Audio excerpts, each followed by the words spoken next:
to start. Fabiano, congratulations. You just won your round 6 game against Evgeny Nair. Things looked in the balance until they weren't. Yeah, it was very complicated, very tense and difficult position. And then it went wrong for him very quickly, surprisingly quickly. I think he blundered one move, which was rook to e4. And after that, it's basically losing. And it was, I think, a story of one move where, he was a tiny bit worse, a little bit under pressure, but more or less should be okay position for him. And he went for a very tactical operation, which just didn't work out. So I had foreseen this in advance, and that was a very important moment. If he had played something else, probably we would have a very long game. I would still be playing right now instead of speaking to you, but thankfully it went well. Is it a relief? I mean, especially with this very long time control to finish early before the rest day? Oh yeah, every game which doesn't last like 8 hours is a very good thing. No, I haven't played super long games yet, but I've been watching Duda played like 8 hours yesterday. I mean, it's crazy. And this crazy game with Arjun yesterday also, like 7 hours, and nobody who didn't have an engine could tell what was going on. So yeah, those games really take your energy away.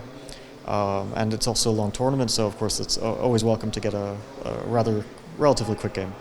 What is your favorite classical time control? Well, maybe 90, 30, and 30 is something that's quite decent. Like in the middle, this is too long, I think. Most players will agree.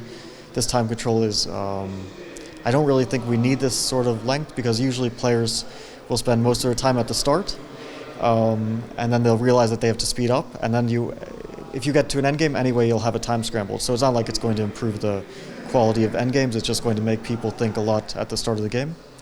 So I think that, something a bit in between, not in between rapid and classical, but a bit faster. 90, 30, 30 is a rather good one, I think. We're now at the halfway mark of the tournament. You have joined the leading pack on 4.5 out of 6. How do you reflect on the first half of your event? So far it's so good. It's good. I mean, I maybe could have taken a little bit more of my chances, but overall +3 is nothing to complain about. Definitely quite satisfied for the moment with my score. Do you feel that it's a bit easier for you to play here without the pressure of having to qualify to the candidates tournament? Yeah, it's hard to say, because I still feel pressure. I want to do well. It's not like I'm, resting here or anything. I try to play my hardest and prepare as much as I can. Of course, I have a bit less pressure, let's say, coming into the final rounds, because I don't have to worry about tie breaks or if this is a must-win game or something. But still, I'm trying to play well, so it's not like I'm without pressure. You mentioned about preparing hard. Can you tell us a little bit about your preparation routine? It's a little bit more relaxed than usual, I would say. Also because I'm here on my own without a second. So I'm trying not to drive myself crazy. I mean, people are very well prepared in the openings. I understand that I'm not going to be getting advantages like 90% of the time, but still it's good to have a game plan. So more or less I know what I'm going into the game looking for. And it doesn't always work out. For example, against Ervin, I really wanted to get a fight, but he was very familiar with this line, and it quickly turned into a very dry position. Against Sindarov, we had a very sharp game, but he surprised me first with, I have to admit, a very, very dubious line, but still he got the first surprise in.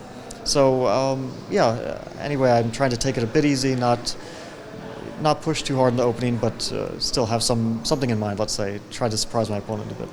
You just mentioned Sindarov, you played him, you played Yasipenko, a lot of the youngsters doing well here. Is there anyone that has particularly impressed you? Well, Sindarov is the only one of these really young guys who I've never played before until now, and he's a very strong player. It's very clear.